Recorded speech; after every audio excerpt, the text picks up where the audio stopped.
పెళ్లి పుస్తకం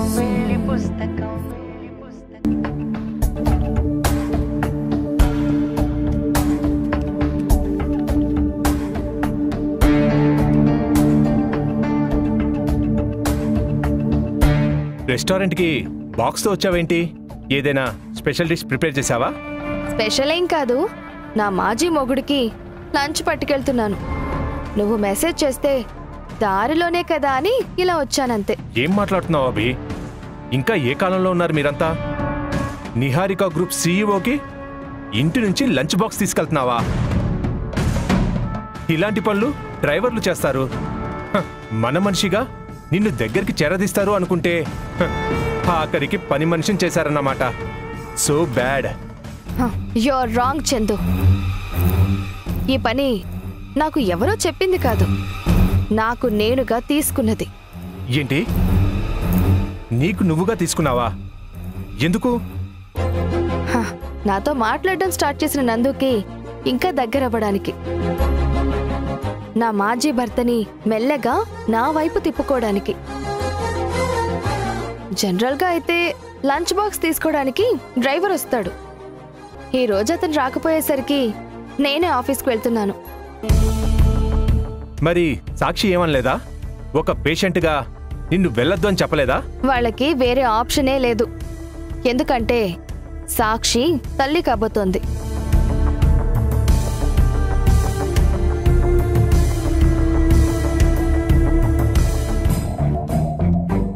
వావ్! రెండోసారి భర్తగా మారిన నందు గారు ఇప్పుడు రెండోసారి తండ్రి కాబోతున్నారన్నమాట. ఈ బ్యాడ్ న్యూస్ విన్న తర్వాత నీకు కోపం రాలేదా?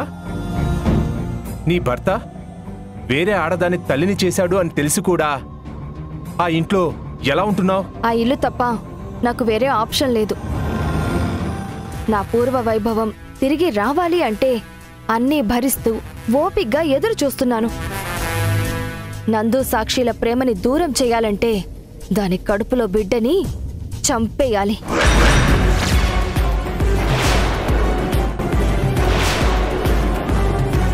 దానికోసం రకరకాల ప్లాన్లన్నీ ఆల్రెడీ నా మైండ్లో ఉన్నాయి. వాటిని అమలు చెయ్యాలి. పులికి వేట, అభిలాషకి ఐడియా ఇవ్వాల్సిన అవసరం లేదని నాకు తెలుసు. కానీ ఏదైనా అవసరమైతే మాత్రం నాకు చెప్పండి.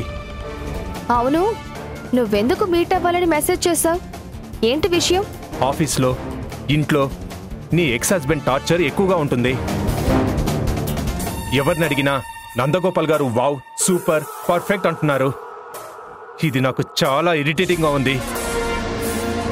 నా చిరాకులో అతన్ని నేనేమైనా హర్ట్ చేస్తే మాత్రం మాజీ భర్త కోసం నువ్వేం ఫీల్ అవ్వద్దు.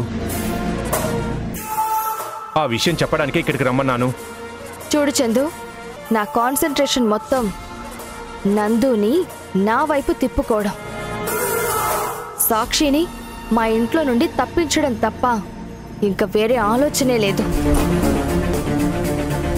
నువ్వేమైనా చేసుకో, కానీ నా ప్లాన్స్కి మాత్రం నువ్వు అడ్డుపడద్దు. అలా జరగాలంటే నీ ప్లాన్స్ ఏంటో ముందే నాకు చెప్పు. వీలైతే హెల్ప్ చేస్తాను తప్ప ఏమాత్రం డిస్టర్బ్ చేయను. సరే, ఇక నుండి చెప్తాను. ఓకే. నేను నందు ఆఫీస్కి వెళ్ళాలి. ఇప్పటికే చాలా లేట్ అయింది. వెయిట్ అభి, నువ్వు వెళ్ళేది మా ఆఫీస్కే. కలిసి వెళ్దాం పద.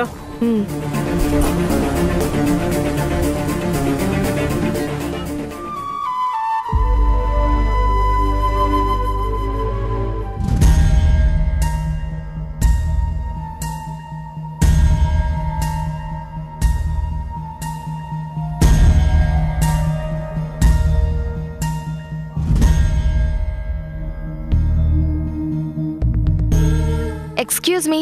చెప్పండి. నందగోపాల్ గారి క్యాబిన్ ఎక్కడా? రైట్ కి కనిపిస్తుంది కదా, అదే. Thank you.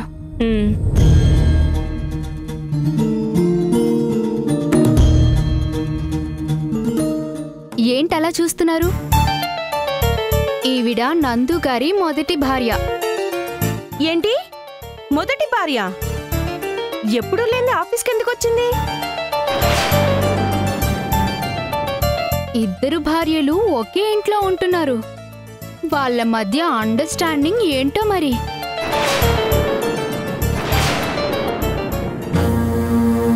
నన్ను అడగండి, చెప్తాను.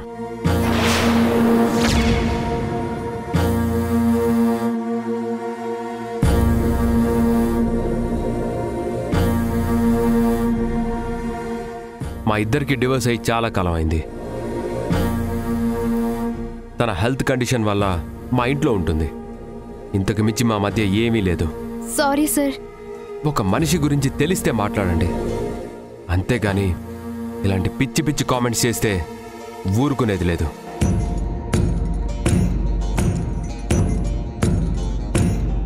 లోపల కూర్చోవాల్సింది అభి. నువ్వు లేకుండా నీ క్యాబిన్లో ఎందుకని ఇక్కడే ఉన్నాను. సరే రా.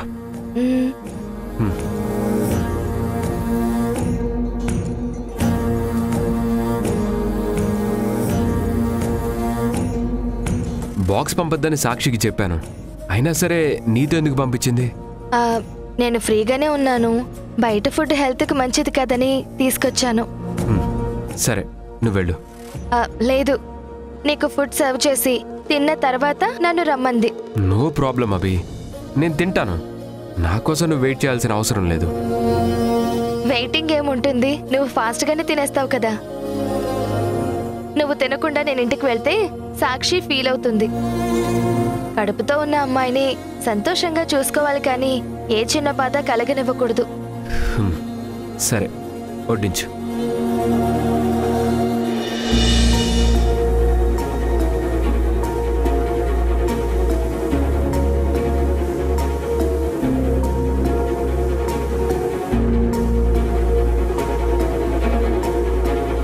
ప్రేమగా వడ్డిస్తూ ఉంటే హ్యాపీగా ఫీల్ అవ్వకుండా ఎందుకు నందు టెన్షన్ పడుతున్నావు? నాతో ఫ్రీగా ఉండు, అప్పుడే కదా మన మధ్య ప్రేమ పుడుతుంది. నువ్వు కూడా భోంచేయి, ఇంటికెళ్ళేసరికి లేట్ అవుతుందేమో కదా. పర్లేదు నందు, నీ ఆఫీసులో నీతో కలిసి భోజనం చేయడం అంటే ఎవరైనా చూస్తే బాగోదు కదా. అయినా ఒక్కరోజు లేట్ అయితే ఏం కాదులే. నీ హెల్త్ కండిషన్ తెలిసి కూడా ఎందుకు ఇలా మాట్లాడతావు అభి? ఇంతకు ముందంటే తెలియదు కానీ ఇప్పుడు ఇంట్లో అందరికీ నువ్వు క్లోజ్ అయ్యావు. నీకేమైనా జరిగితే తట్టుకోలేరు. అప్పటి వరకు నీ ఆరోగ్యాన్ని నువ్వే కాపాడుకోవాలి. సరే నందు, అయితే నేను నీకు వడ్డిస్తాను.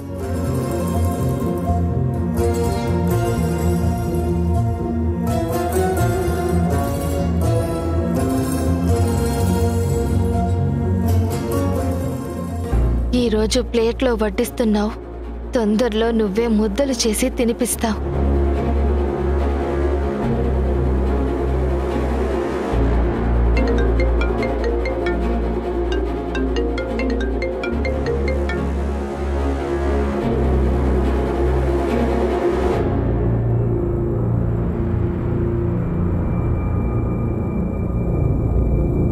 అభి, నువ్వు కూడా అక్కడే భోజనం చేస్తున్నావా?